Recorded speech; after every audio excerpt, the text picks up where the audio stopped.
warahmatullahi wabarakatuh. Perkenalkan, nama saya Madah Firdausi Rosyid dengan NIM 2402111000046 dari Universitas Trunojoyo Madura, ingin mempresentasikan analisis kendala dan bottleneck dalam pengambilan keputusan Theory of Contract. Sebelumnya, saya ingin mengucapkan terima kasih kepada dosen pengampu mata kuliah akuntansi biaya Bapak DR Sultan Syah SE AK MAK CA.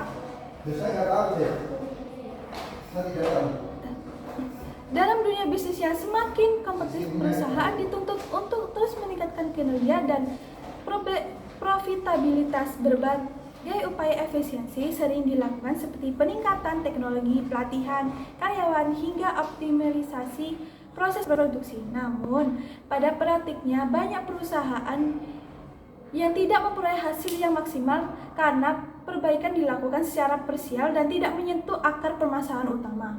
Masalah ini juga terjadi karena perusahaan sering terjebak pada optimalisasi lokal, yaitu memperbaiki satu bagian tanpa memperhatikan dampaknya terhadap sistem secara keseluruhan. Padahal, kinerja sebuah sistem hanya ditentukan oleh titik terlemahnya. Untuk itulah Theory of Contrast atau TOC hadir sebagai pendekatan manajemen yang menekankan bahwa setiap sistem pasti memiliki kendala atau bottleneck yang membatasi pencapaian tujuan. Dengan memahami dan mengelola kendala tersebut, perusahaan dapat mengambil keputusan yang lebih tepat dan berdampak langsung pada peningkatan laba. Theory of Contrast adalah pendekatan manajemen yang dikembangkan oleh Eliyahu M. Goldratt yang berfokus pada identifikasi dan pengelolaan kendala. Dalam suatu sistem, kendala didefinisikan sebagai segala sesuatu yang menghambat sistem dalam mencapai tujuannya, khususnya dalam menghasilkan keuntungan.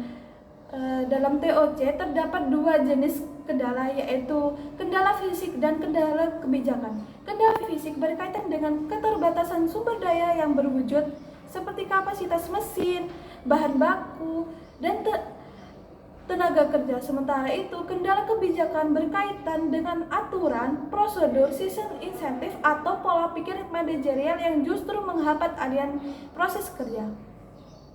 TOC juga memperkenalkan konsep akuntansi throughput yang menggunakan 3 ukuran utama, yaitu throughput, inventory, dan operating expense.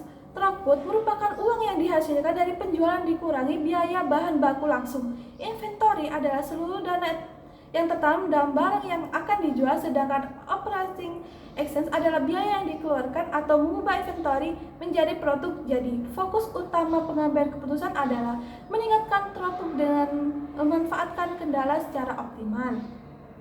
Untuk mengelola kendala, TOC menggunakan 5 langkah fokus, yaitu mengidentifikasi kendala, mengeksploitasi kendala, mensubordinasi proses lain agar mendukung kendala, meningkatkan kapasitas kendala jika diperlukan, dan mengulangi proses sebagai perbaikan berkelanjutan. Dalam pengambilan keputusan, TOC menekankan bahwa waktu bottlenecks adalah sumber daya paling berharga, sehingga harus digunakan untuk aktivitas yang memberikan kontribusi keuntungan terbesar bagi perusahaan.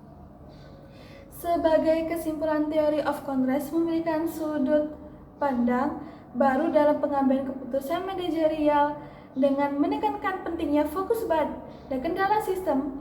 Dengan mengidentifikasi dan mengelola bottleneck secara tepat, perusahaan dapat meningkatkan kinerja secara menyeluruh tanpa harus melakukan perbaikan besar di semua bagian.